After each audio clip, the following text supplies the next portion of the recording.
Hello दोस्त, अब लोग चलते हैं क्लास 10th का प्रीवियस क्वेश्चन पेपर को सॉल्व करते हैं।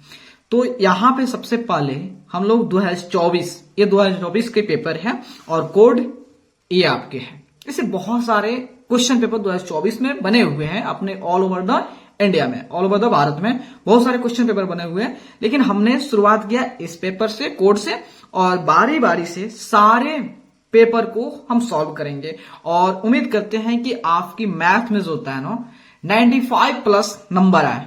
ठीक है, मेरा खुद जो है 95 प्लस नंबर है, इसलिए मैं आपको बता रहा हूं कि ये जब भी क्वेश्चन सॉल्व करेंगे तो हमें बहुत सारे चीज होता है यहां पे फील करने के लिए मिलेगा। तो चलिए थोड़ा फील करेंगे और इसको कंसेप्ट, जो भी कंसेप्ट हम मैथ में जो पढ़े हुए हैं सारे कंसेप्ट का यहां पे यूज करेंगे। चलिए सबसे पहले ऑब्जेक्टिव बेस्ड क्वेश्चन शुरू करेंगे। ठीक है, तो यहां देखिए, चलिए इस पेपर थोड़ा सा आते हैं। तो सेक्शन 1 में कह रहा है कि आपका क्या है, मल्टीपल चॉइस क्वेश्चन है, एक एक नंबर की है। तो फर्स्ट क्वेश्चन देखते हैं। कर if the sum of the zeros of the polynomial is √2 then value of k. कर देखो भाई, ये हमारा क्या है, पॉलिनोमियल है ना।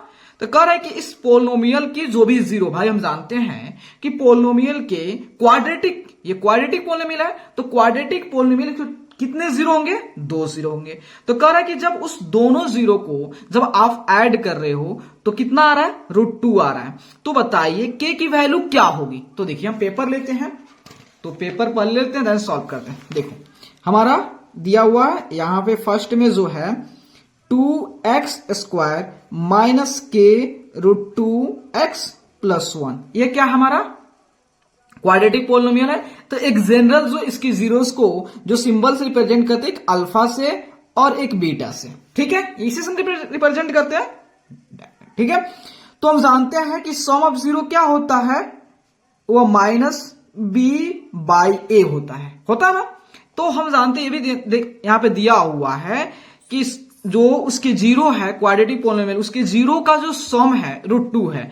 तो क्या ये √2 के इक्वल हो जाएगा, डेफिनेटली हो जाएगा, क्योंकि ये सम ऑफ जीरो -b/a, तो ये भी तो सम ऑफ जीरो है √2, तो ये भी इसके इक्वल हो जाएंगे।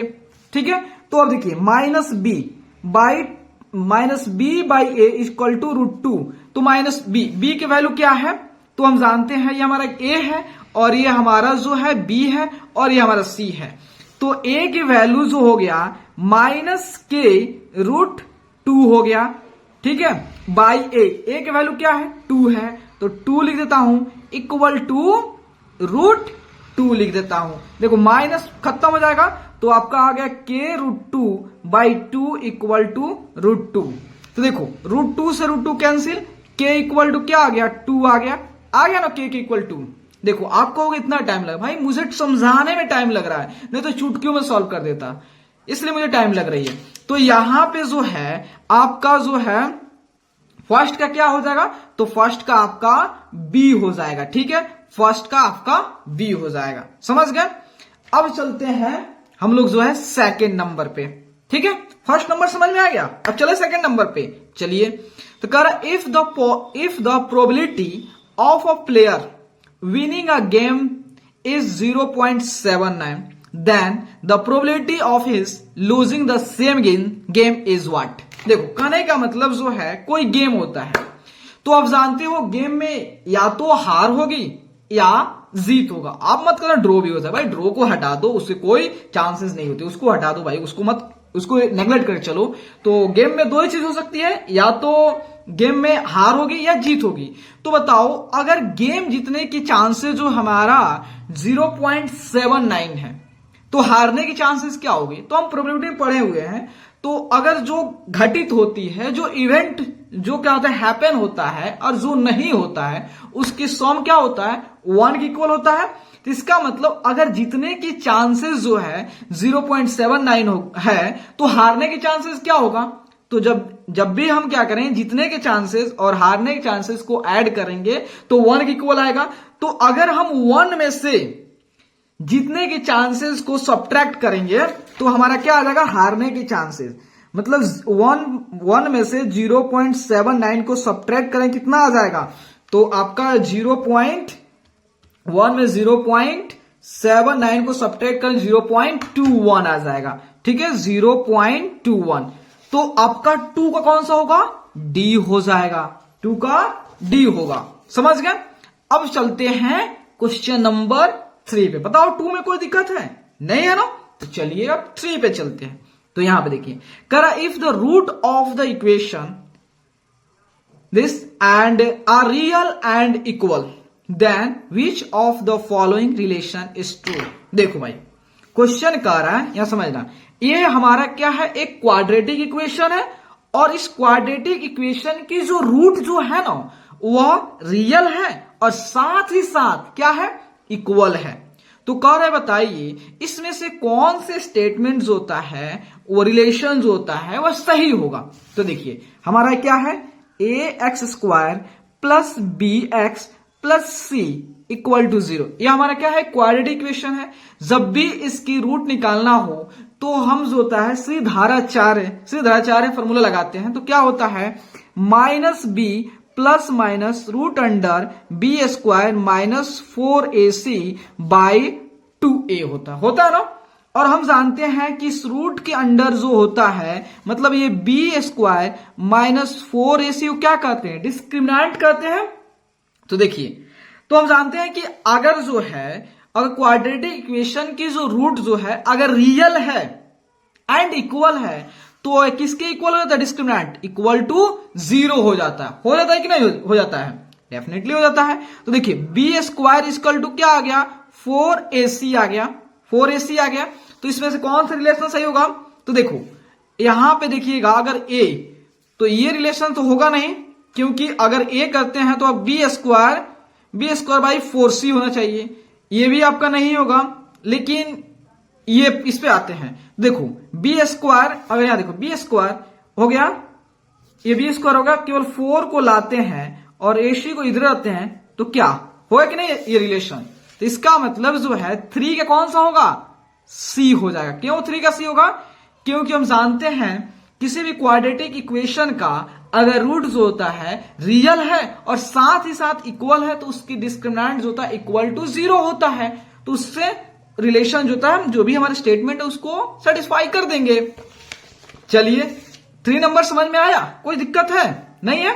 तो चलिए आगे 4th नंबर पे प्रोसीड करते हैं। 4 नंबर में कह रहा है in and AP if the first term a equal to 7 nth term an equal to 84, the sum of the first n terms is this, then n is equal to what? देखो कह रहा है कि देखो क्या होता है, कुछ नंबर्स है जो क्या है? एपी के फॉर्मेट है, मतलब सीक्वेंस में है, एपी है। तो कह रहा है कि अगर उसमें से उस एपी का जो फर्स्ट जो नंबर है वो 7 है, ठीक है, और जो लास्ट पोजीशन पे है, उस एपी के जो लास्ट पोजीशन में जो नंबर है nth पोजीशन पे है, वो क्या है? 84 है ना। और जब क्या हो रहा है कि जब हम a से लेके nth पूरे टर्म को जो होता है, टोटल टर्म को ऐड कर रहा हूं, तो उसकी जो सम जो है इसके इक्वल आ रहा है। तो बताना है कि उस एपी में जो है टोटल कितने टर्म थे, उस एपी में टोटल कितने टर्म्स थे। तो हम एक फॉर्मूला बहुत अच्छे से जानते हैं। क्या जानते हैं?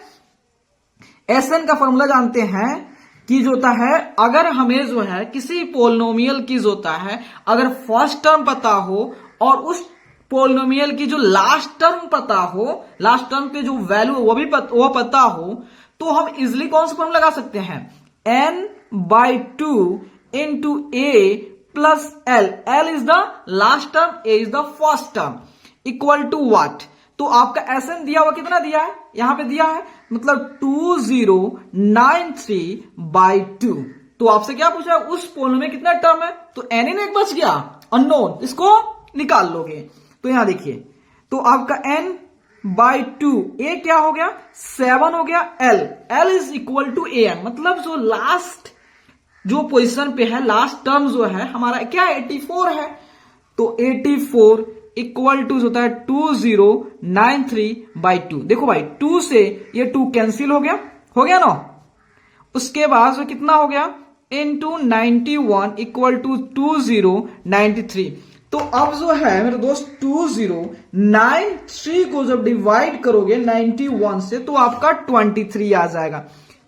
तो n इक्वल टू 91 से इसको कैंसिल करोगे तो 23 बार में कैंसिल हो जाएगा। मतलब जो है उस पोलिनोमियल में टोटल टर्म कितना था 23। तो where is 23 in the option C. चलो भाई अब आते हैं हम लोग 5 नंबर पे। इफ इसमें क्या करा, if two positive integers p and q can be expressed as p equal to this and q equal to this where a and b are prime numbers LCM then LCM p and q। देखो क्या करा, question करा मेरे दोस्त कि अपन के पास जो है दो पॉजिटिव इंटीजर है, एक p है दूसरा q है। उस पॉजिटिव इंटीजर को हमने इस फॉर्म में एक्सप्रेस करके लिखा है और कह रहा है कि इसमें जो a और b आ रहा है वो ऑलरेडी क्या है प्राइम के फॉर्म में है। तो कह रहा है बताइए p एंड q का एलसीएम क्या होगा। तो यहां देखिएगा, तो हमारा p क्या है, तो p जो है 18 a के पावर 2 और b के पावर 4 है और q क्या है आपका जो है 20 AQ और B के पावर 2 है। ठीक है ना, यही है ना। देखो भाई सबसे पहले थोड़ा नंबर्स वाले पे जाते हैं, प्राइम नंबर हम कैसे एलसीएम निकालते। देखो भाई हम दो नंबर का अगर हमें एलसीएम निकालना हो वही प्राइम फैक्टराइजेशन मेथड का यूज करके, तो क्या करते हैं सबसे पहले उस दोनों नंबर का हम क्या करते हैं प्राइम फैक्टर निकाल देते हैं। प्राइम फैक्टर निकाल के उसको प्रोडक्ट के फॉर्म में एक्सप्रेस कर देते हैं। तो दोनों में जो इक्वल प्राइम फैक्टर जो होता है उसमें से जो हाईएस्ट पावर वाला तो उसको सिलेक्ट करते हैं, ऐसे नहीं करते हैं। उसी तरह सेम प्रोसीजर यहां पे भी करेंगे। तो चलो भाई देखो ए एंड बी तो ऑलरेडी प्राइम फॉर्म में है तो इसको कुछ करेंगे थोड़े, छोड़ देंगे।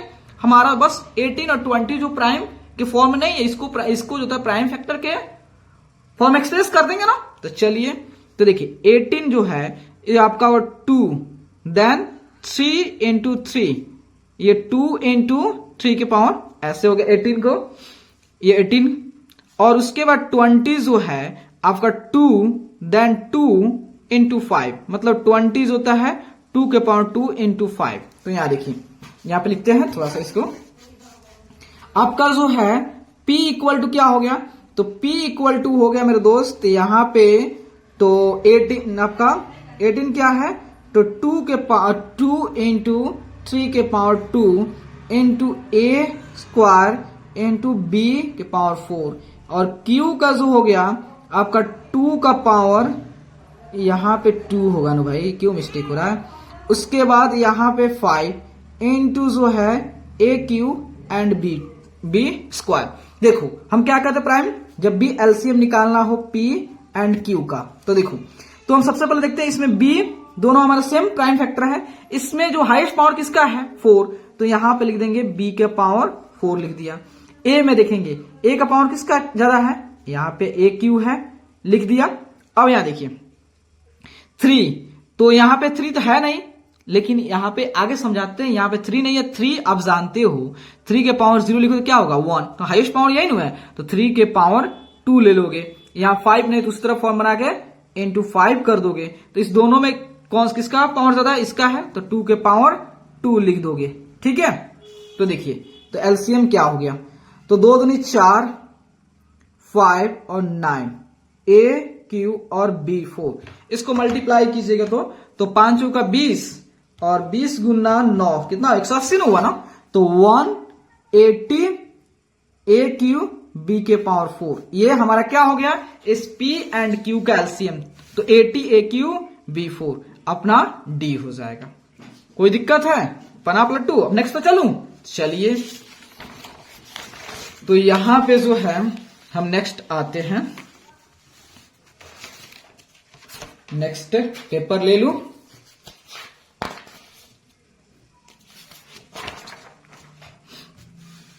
सिक्स नंबर पे आते हैं। ठीक है, तो 6 नंबर में कह रहा है कि AD is a median of triangle ABC with vertices A, B and C, the length AD is equal to.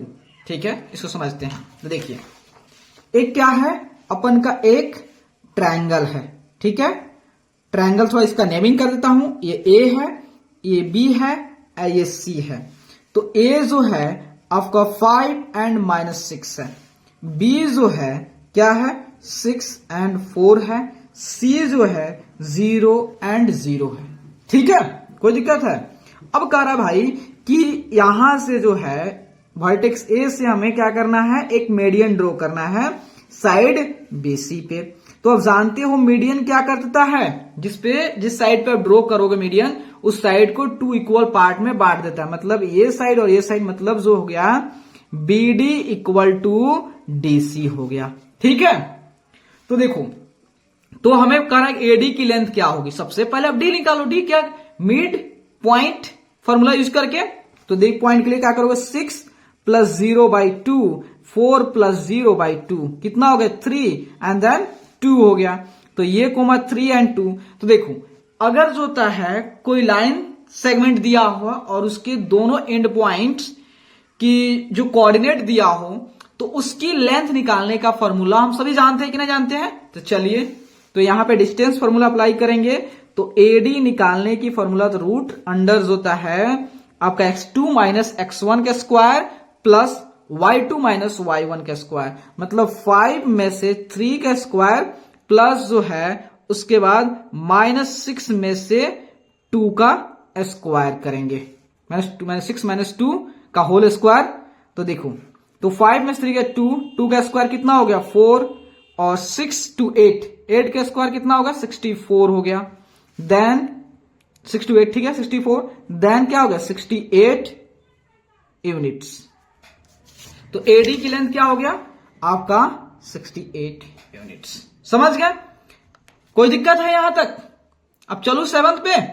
चलिए, कर if sec theta -tan theta equal to m, then the value of sec theta plus tan theta is what. तो देखो question क्या करा, समझिएगा। Question जो है हमारा sec theta -tan theta, sec theta और tan थीटा का डिफरेंस दिया है m दिया है।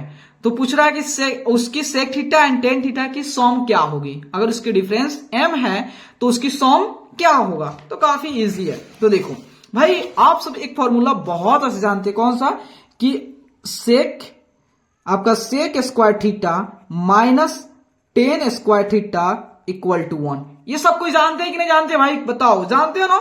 तो अब जानते, देखो यहां पे हम जानते हैं कि ये मान लेते हैं a है, a और b है, a स्क्वायर -b स्क्वायर लिखा हुआ है ना भाई। तो जानते हो, तो हम जानते हैं इसको क्या लिख सकते हैं, इसको ऐसे भी लिख सकते हो दोस्त, sec थीटा। अब देखो, अब आपको समझ में आएगा, थोड़ा लेट से समझ में आता है आपको।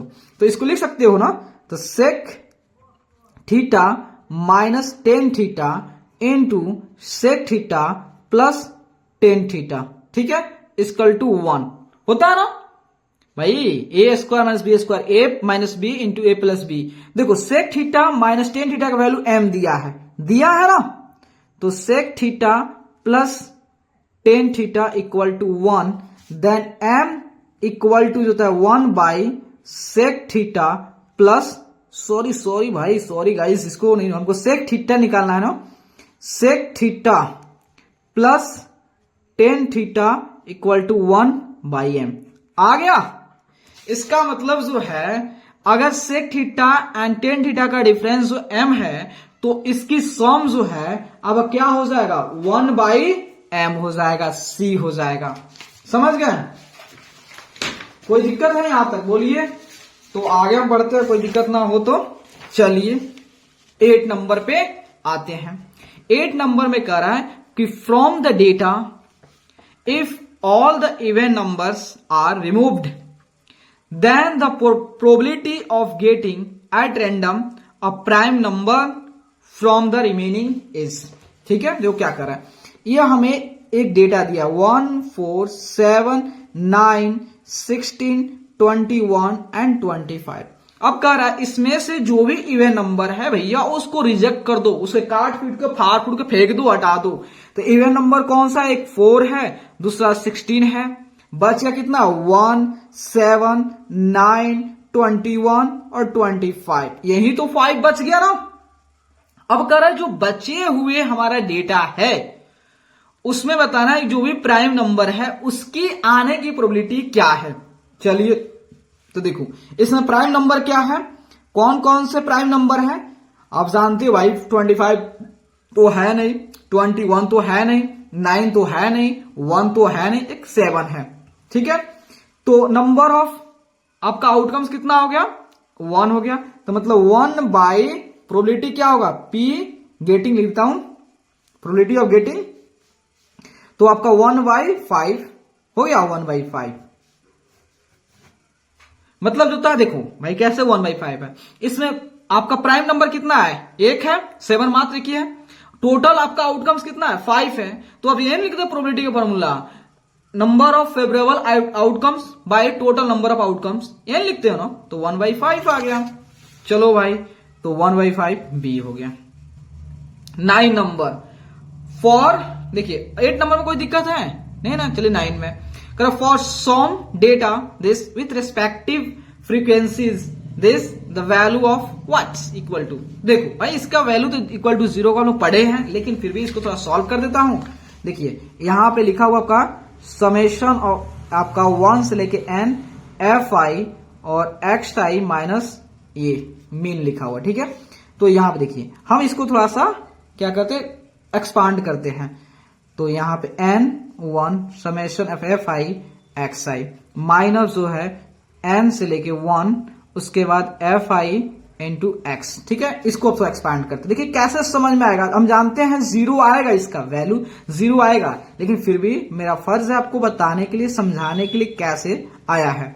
तो यहां देखिए समेशन ऑफ यहां n से ले 1 आपका एफ आई, ये क्या हो गया एक्स आई बाई जो है बाई, ये देखिए ये तो आपका हो गया किधर गया एफ आई, तो यहां पे ना होगा, तो अलग हो गया ना, तो यहां पे होगा आपका समेशन ऑफ n यहां पे 1 से लेके एफ आई एक्स आई, ठीक है, बाई समेशन ऑफ जो है एफ आई।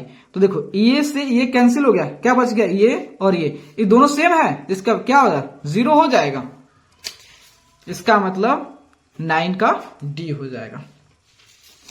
चलो भाई अब 10 नंबर में, 10 नंबर में कह रहा है the zeros of a polynomial are twice the zeros of the polynomial. देखो कह रहा है क्वेश्चन क्या कह रहा है कि जो पॉलिनोमियल जो आपको दिख रहा है ना, इसके जो जीरो है इसके जीरो के दुगुना है। मतलब भाई इसके जो भी जीरोज आएंगे, दो जीरो जो आएंगे उसकी जो जीरो, इसकी जो जीरोज है इसके जीरो से दुगुना है। मतलब अगर 2 है तो वह 4 होगा। तो कह रहा है इसमें जो पी जो अननोन है ना मेरे दोस्त, उसकी वैल्यू क्या होगा। तो यहां देखिए, तो हमारा एक पॉलिनोमियल है x square plus P x plus Q, ठीक है, हमारा पॉलिनोमियल है। और दूसरा पॉलिनोमियल है 4x square minus 5x minus 6। तो क्या आप इसका जीरो निकाल सकते हैं, भाई इसका जीरो निकाले, बस इसका दुगुना उसको करने में क्या दिक्कत है, कोई दिक्कत नहीं ना।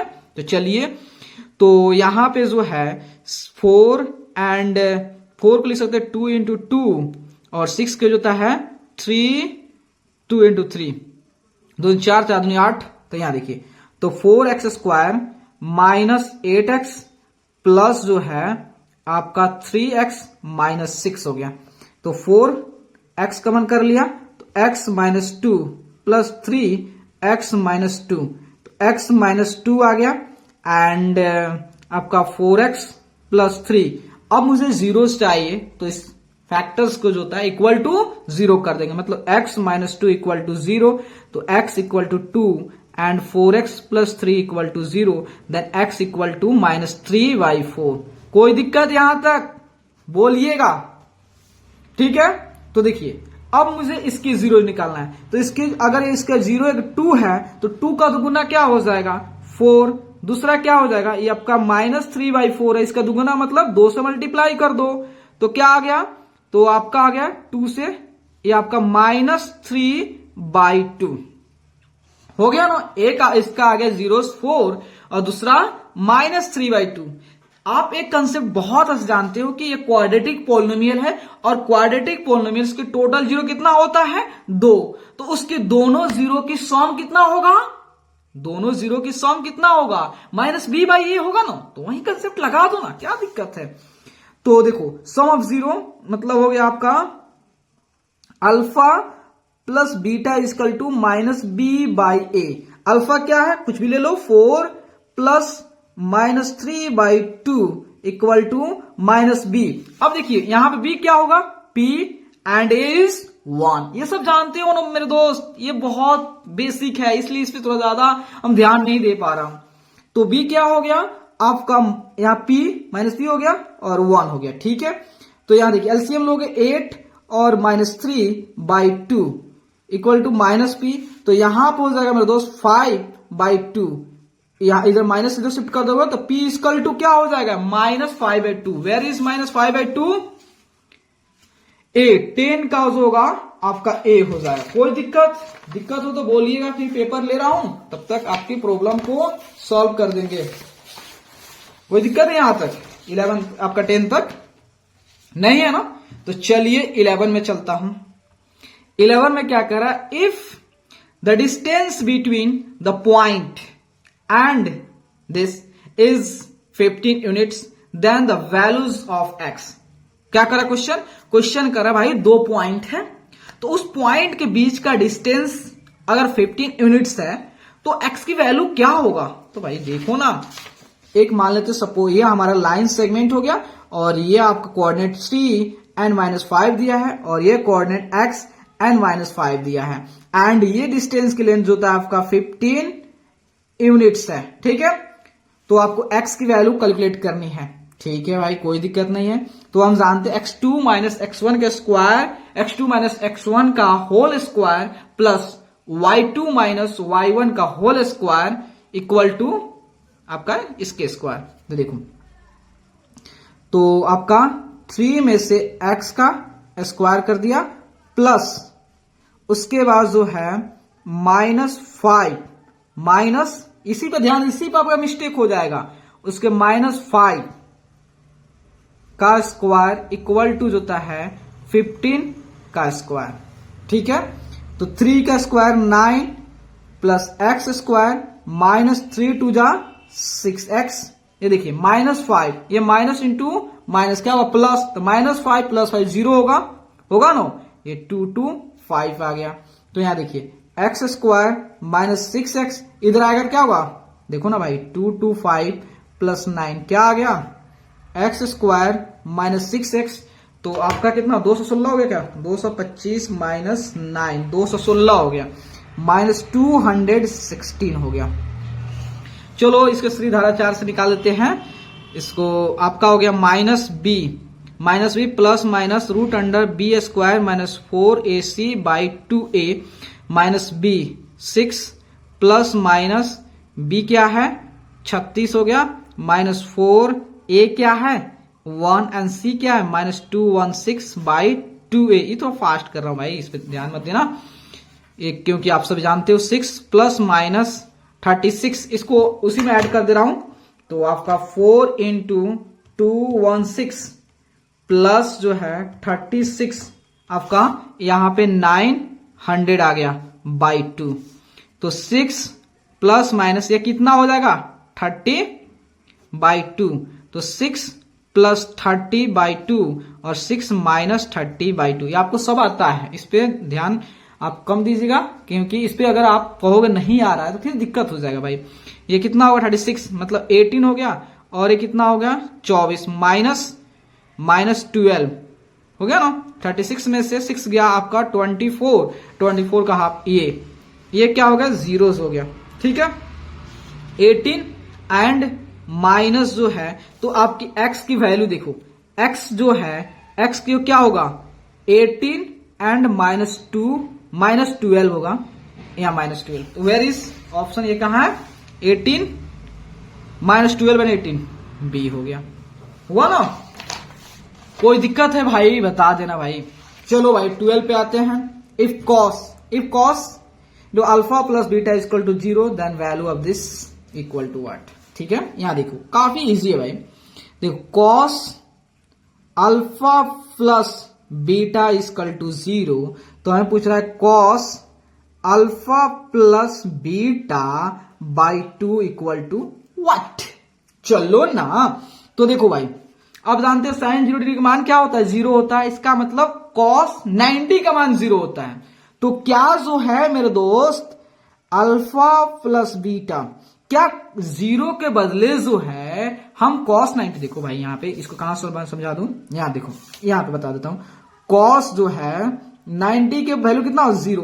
तो 0 के बदले जो है आप ये लिखो तो, या इसके बदले ये लिखो तो बोथ आर सेम। जहां हमारे जो रिक्वायरमेंट वो लिख देंगे, क्योंकि दोनों आपस में इक्वल है। cos 90 इक्वल टू 0, तो हम 0 की जगह पे क्या लिख देंगे, cos 90 लिख देंगे।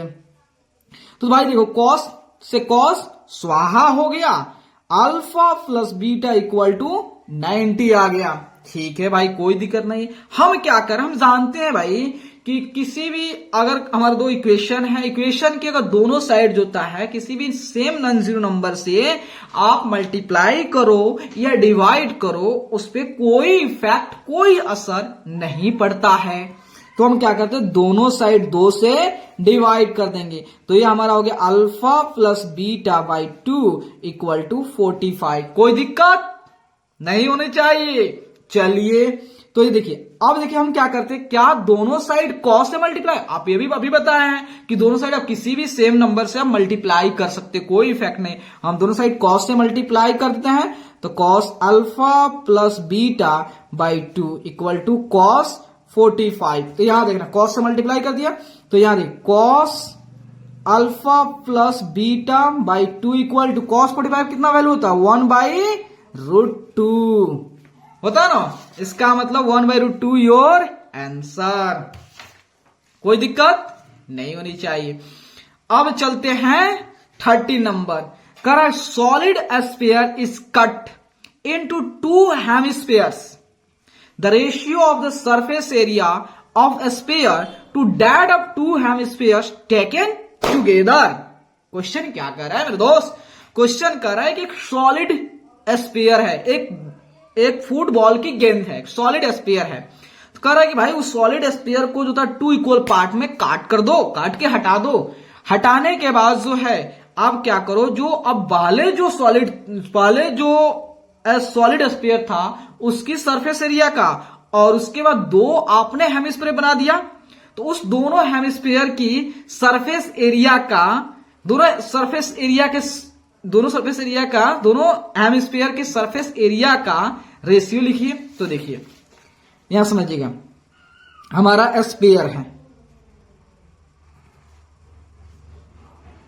स्फीयर का सरफेस एरिया फॉर्मूला क्या होता है भाई, यहां पे हम ज्यादा थ्योरी नहीं लिख रहा हूं। स्फीयर की सरफेस एरिया फॉर्मूला क्या होता है, 4πr²। ठीक है। अब हेमिस्फीयर की surface area, total surface area formula क्या होता है, 3πr²। आप जानते हो कितने हेमिस्फीयर है, 2, तो 2 से मल्टीप्लाई कर दो ना, तो 6πr²। तो देखो अगर डिजिटल बोर्ड रहता तो इसको थोड़ा सा मतलब आपको दिखाता, मतलब पिक्टोरिकली पिक्चर के फॉर्म दिखाता, लेकिन कोई बात नहीं, इसे भी समझा दे रहा हूं। तो ये कितना होगा, अब इसका रेशियो, तो 4πr² बाई 6πr², πr² से πr² स्वाहा। उसके बाद ये क्या बच गया, 2, और ये क्या बचा 3, मतलब 2/3। इसको रेशियो में लिख दो, 2:3। तो where is your option, C number. चलो मेरे दोस्त यहां देखो 40 नंबर में तो करा the middle most observation of every data arrange in order is called. देखो भाई, अगर आपके पास होता है डेटा दिया हुआ है, अगर उस रॉ डेटा है, बात करता हूं रॉ डेटा है, अगर आप उस रॉ डेटा को जो होता है सिस्टमेटिकली असेंडिंग ऑर्डर में या डिसेंडिंग ऑर्डर में अगर आप अरेंज कर देते हो, तो उसकी जो मिडिल मोस्ट ऑब्जर्वेशन होता है उसको हम क्या कहते हैं, मीडियन। तो वेयर इज मीडियन, निकल गया, कोई दिक्कत। अब चलते हैं 15 number. Correct the volume of the largest right circular cone that can be curved out from a solid cube of edge 2 centimetre. देखो भाई क्या कर रहा है, एक सॉलिड क्यूब है, क्यूब को सबको देखा है, अगर आता दिखाता एक सॉलिड क्यूब है, माने क्यूबॉइड जिसकी लेंथ, ब्रेथ एंड हाइट सभी इक्वल हो, उसको क्या कहते हैं, क्यूब कहते हैं। मतलब एक सॉलिड क्या है, क्यूब है, और उस क्यूब में से क्या करना है, हमें एक राइट सर्कुलर कोन काट के निकालना है। यह ध्यान देना है कि अगर आप उसमें से एक राइट सर्कुलर कोन काट हटा दे, उससे बड़ा कभी भी नहीं निकलना चाहिए। मतलब इतना बड़ा उसमें से उसी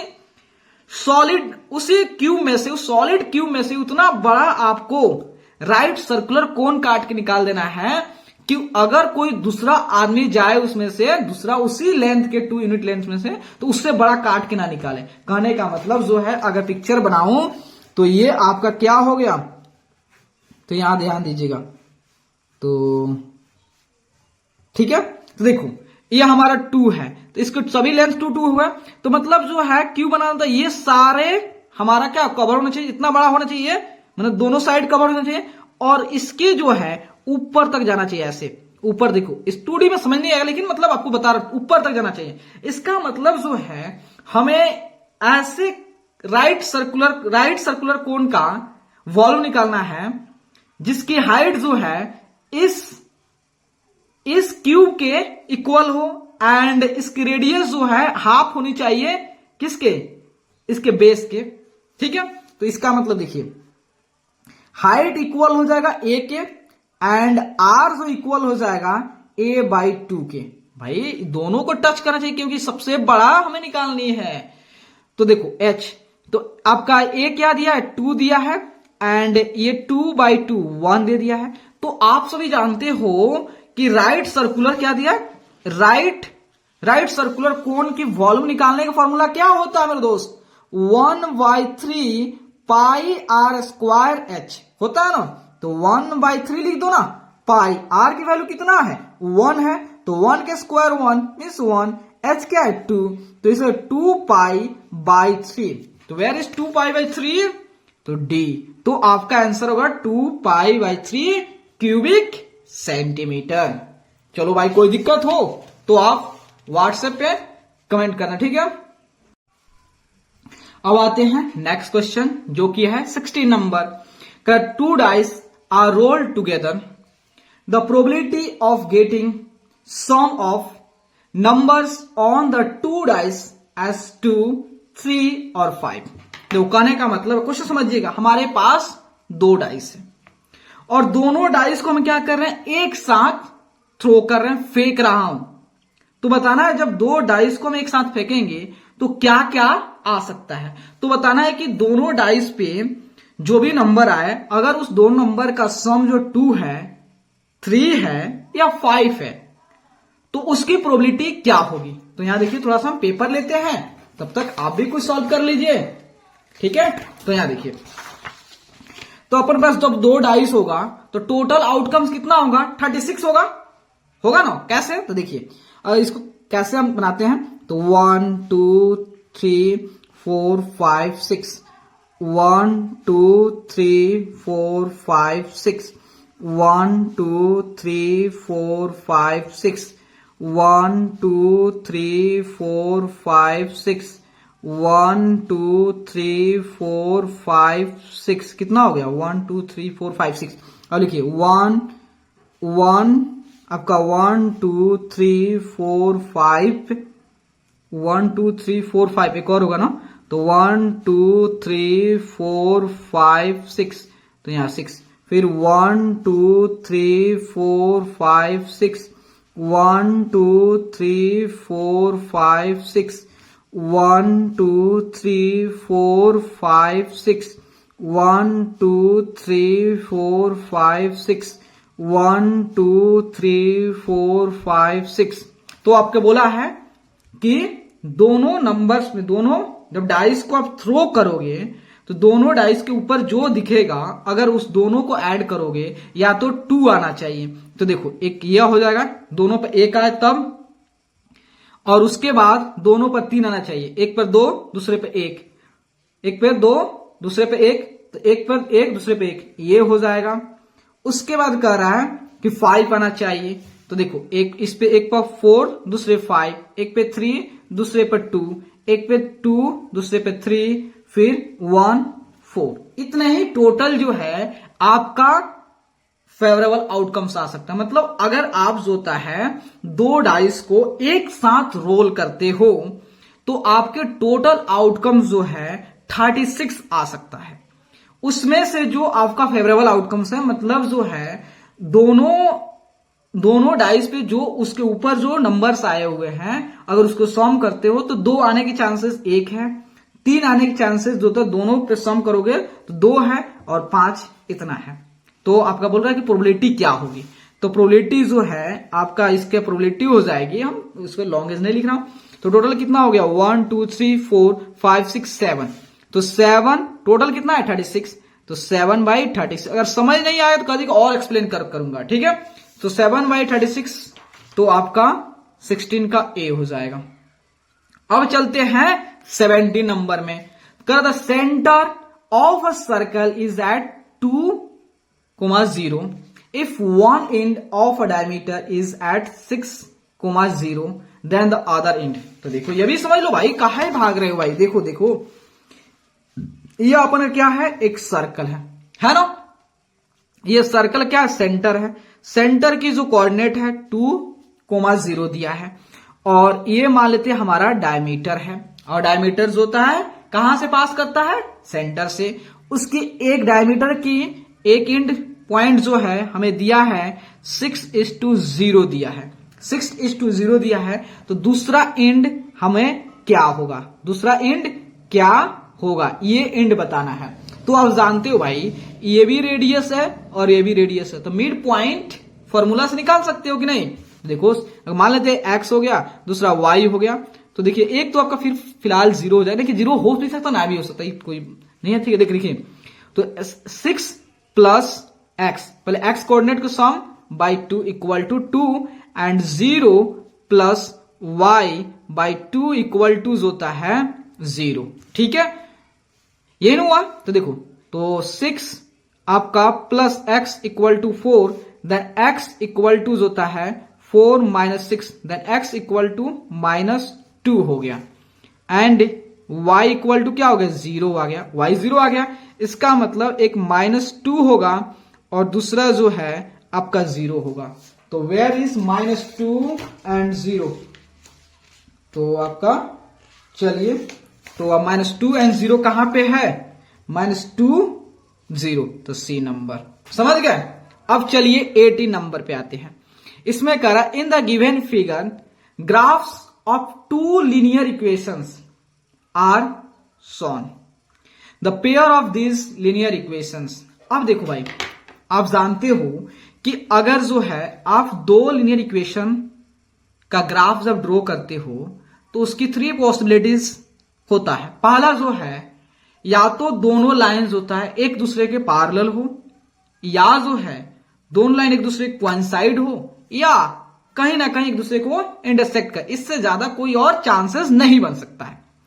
लेकिन इस फिगर को देख के हमें यह एहसास हो रहा है कि अगर आप इसको आगे फर्दर एक्सटेंड करोगे और इसको भी फर्दर एक्सटेंड करोगे, तो देख रहे हो इस पॉइंट पे ये पॉइंट इंटरसेक्ट कर रहा है, मतलब इस लाइन का जो होता है एक इंटरसेक्टिंग पॉइंट आ रहा है। तो आप जानते हो कि अगर 2 लाइन का एक इंटरसेक्टिंग पॉइंट होता है तो उसके सोल्यूशन क्या कहते हैं, यूनिक सोल्यूशन कहते हैं ना।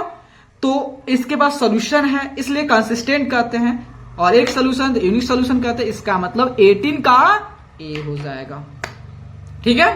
अब आगे जो है हम फिर से ये सारे क्वेश्चन करेंगे।